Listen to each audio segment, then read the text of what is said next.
Hello students, आज हम light chapter से मिरर के ऊपर कुछ न्यूमेरिकल्स करेंगे। देखिए, मिरर के ऊपर जो न्यूमेरिकल्स हैं उसमें आपसे जो गलतियां होती हैं वो साइन कन्वेंशन में होती है। यू का साइन क्या होता है, वी का साइन क्या होता है अकॉर्डिंग टू क्वेश्चन। तो मैं यहाँ पर एक क्वेश्चन लूँगा, उससे मैं आपको साइन कन्वेंशन के बारे में बताता जाऊँगा और बताऊँगा कि क्वेश्चन कैसे किया जाता है। An erect image 3 times the size of the object is obtained with a concave mirror of radius of curvature 36 cm। देखिए, कॉनकेव मिरर है, रेडियस ऑफ कर्वेचर 36 है, तो कॉनकेव मिरर का फोकल लेंथ माइनस में होता है, तो रेडियस ऑफ कर्वेचर भी माइनस में होगा। तो 36 फोकल लेंथ क्या होता है, just half of radius curvature, -36/2 -80 focal length आपके पास आ चुका है। यहाँ पर सबसे बड़ी बात क्या है जो क्वेश्चन में है कि यहाँ पर जो इमेज बनी है that is erect. Erect means virtual and erect. अगर मैं x मानता हूं, मान लो कि हाइट ऑफ ऑब्जेक्ट h है, h डैश क्या हो जाएगा 3x। अब आप मैग्निफिकेशन के दो फार्मूले होते हैं मिरर के केस में, एक तो होता है h डैश अपॉन h और दूसरा होता है -b/u। उसी का मैं यूज करूंगा और यहां पर देखूंगा कि कैसे वैल्यू निकलती है। तो h डैश की जगह मैं 3x लिख देता हूं, h की जगह x लिख देता हूं और v और u में से हमें कुछ भी नहीं पता है, तो आ जाएगा -b/u, यानी -b आ जाएगा 3u, या आप कह सकते हैं कि v आ जाएगा -3u। देखिए, ध्यान दीजिए, मैं यहां पर इरेक्ट की जगह इन्वर्टेड भी लाऊंगा भी, मीन्स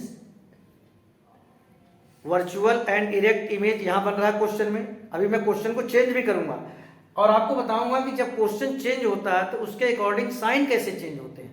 अभी हमारे इस क्वेश्चन में दिया हुआ है कि वर्चुअल एंड इरेक्ट इमेज बन रही है कॉनकेव मिरर से, और उसका रेडियस ऑफ कर्वेचर दिया था, हमने फोकल लेंथ निकाल लिया है। अब हम जो मिरर फार्मूला है होता है उसको यहाँ अप्लाई करेंगे।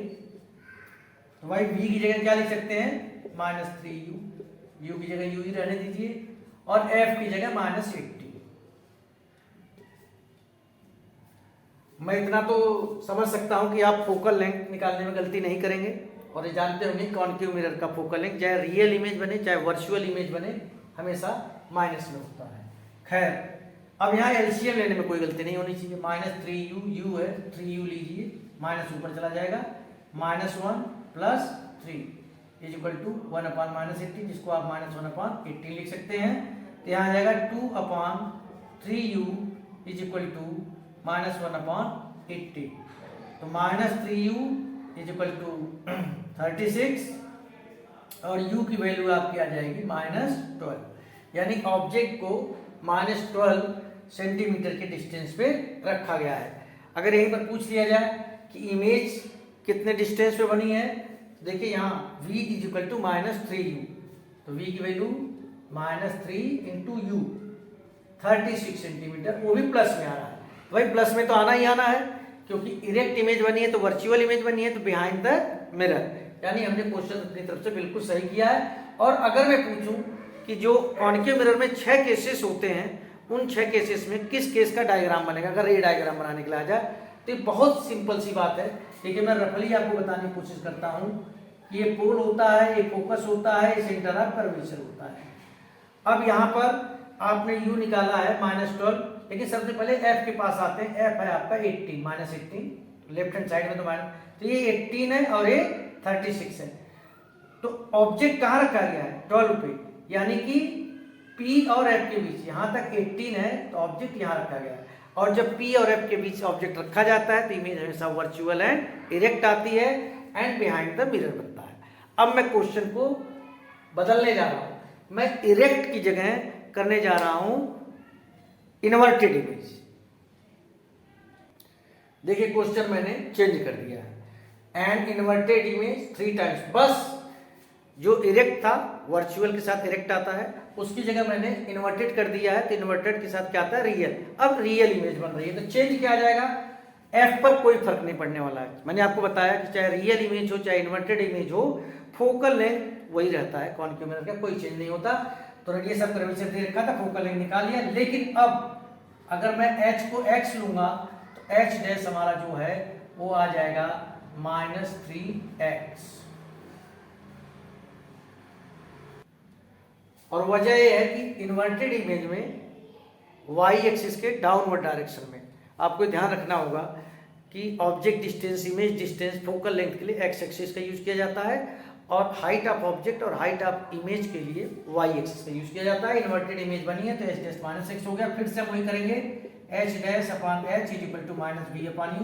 प्रोसेसिंग बाकी वही सेम रहेगी, -3x upon x is equal to -v upon u, -3 is equal to -v upon u, minus से माइनस कैंसिल आउट हो जाएगा, v इज इक्वल टू आ जाएगा 3u।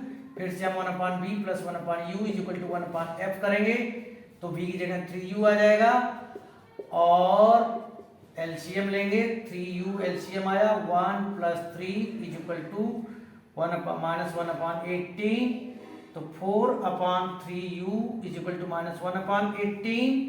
तो यहाँ सॉल्व करने के बाद -3u is equal to 72 and u आ जाएगा आपका -24। यानी ऑब्जेक्ट को कहाँ रखा गया है, 24 सेंटीमीटर के डिस्टेंस से। कहाँ से, पोल से। अब ऐसे केस में अब आपने u तो निकाल लिया, आपसे पूछ लिया जाए कि v क्या हो गया भाई, तो यहाँ पर देखिए v इज इक्वल टू क्या है 3u, 3 इंटू -24 -72, ये आ रही है आपकी v की वैल्यू।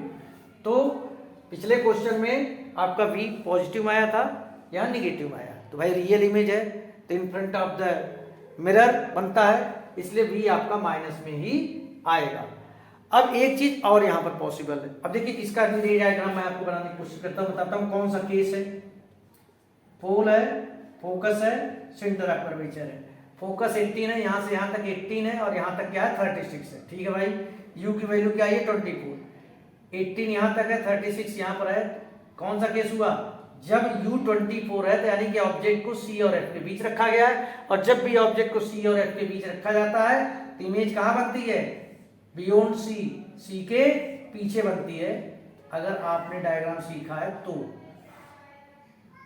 c के पीछे बनेगी यहाँ पर वो, यानी हम अपना सवाल बिल्कुल सही कर रहे हैं। अब एक पॉसिबिलिटी यहाँ पर हो रहा है, एक चेंज और कर सकते हैं। वो चेंज क्या है, अब हम कॉनकेव मिरर की जगह कॉन्वेक्स मिरर लिखेंगे, लेकिन कॉन्वेक्स मिरर केवल वर्चुअल एंड इरेक्ट इमेज बनाता है, रियल एंड इन्वर्टेड नहीं बनाता। तो वो भी चेंज करके देख देते हैं और देखते हैं क्या कैलकुलेशन में आता है। देखिए यहाँ मैंने लिख तो दिया है, an erect image 3 times the size of object is obtained with a convex mirror. लेकिन यहाँ पर कॉन्वेक्स मिरर के केस में जब इरेक्ट इमेज बनती है तो उसका साइज डिमिनिश हो जाता है, छोटा हो जाता है।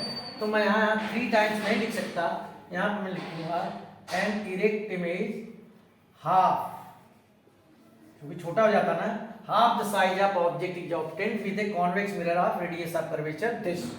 अब क्या क्या चेंजेस आए हैं, कॉन्वेक्स मिरर का केस आ गया है। ठीक है भाई, तो radius of curvature convex mirror के केस में फोकल लेंथ पॉजिटिव होता है, नेगेटिव नहीं होता है, ये आप जानते होंगे।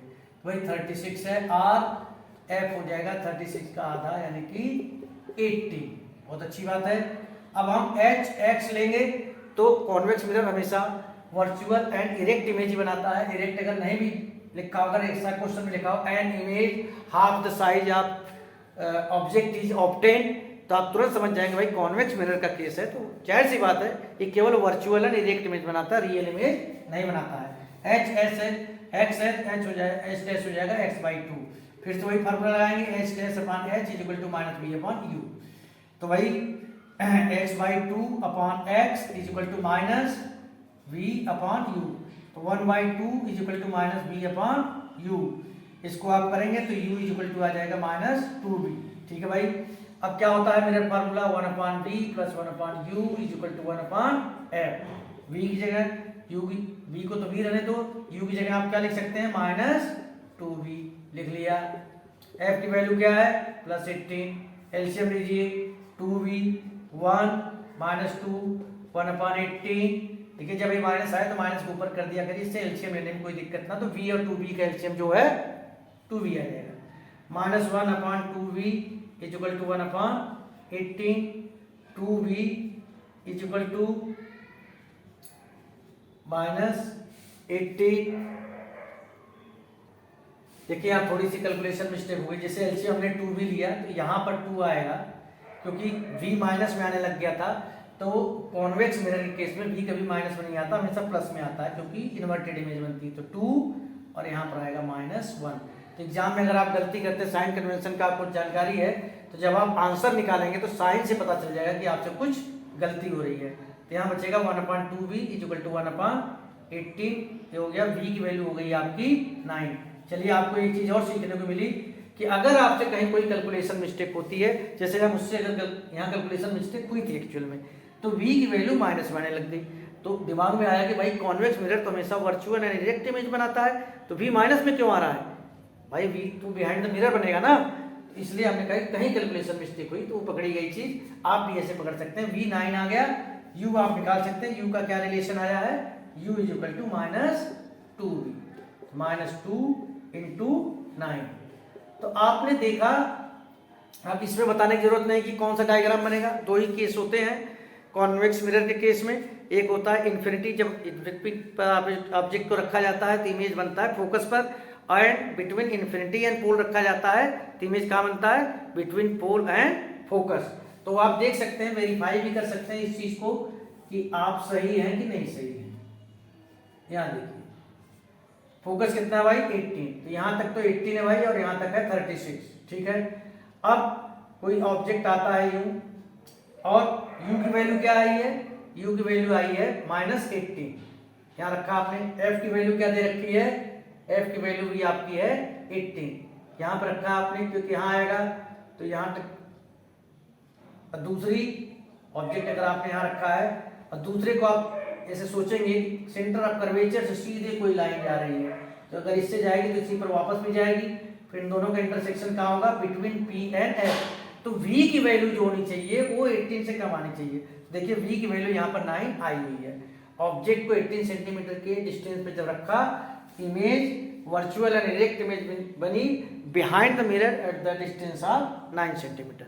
तो आपने देखा एक ही क्वेश्चन से कॉनकेव का, पहले मैंने वर्चुअल एंड डायरेक्ट का केस सॉल्व किया, फिर रियल एंड इन्वर्टेड का किया, फिर मैंने मिरर ही चेंज कर दिया, कॉनकेव की जगह कॉन्वेक्स ले आया तो कॉन्वेक्स ले आया, तो फिर डायरेक्ट इमेज किया क्योंकि केवल वर्चुअल एंड डायरेक्ट इमेज बनाता है।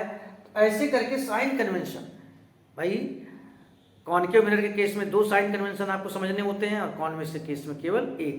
तो मेरे कहने का मतलब ये है कि अगर आप साइन कन्वेंशन को, जो कार्टेशियन सिस्टम है कि एक्स एक्सिस के लेफ्ट हैंड साइड में माइनस होता है, राइट में प्लस होता है, वाई एक्सिस के ऊपर प्लस होता है, नीचे माइनस होता है, उस हिसाब से अगर आप सॉल्व करोगे क्वेश्चंस को, साइन कन्वेंशन रटना नहीं समझना है, तो 10 मार्क्स का आ रहा है चैप्टर, इसका वेटेज काफ़ी ज़्यादा है। तो बड़े इजीली आप जो न्यूमेरिकल वाला क्वेश्चन होगा उसको बड़े, I think there must be at least 2 numericals from this chapter, उसको आप बड़े इजीली सॉल्व कर सकते हैं। कुछ और क्वेश्चंस हम आपको प्रोवाइड करेंगे। आई होप ये क्वेश्चन आपको मिरर के बारे में काफ़ी कुछ सिखाया होगा, और आपको मिरर से रिलेटेड कोई न्यूमेरिकल करने में दिक्कत नहीं आएगी। Thank you.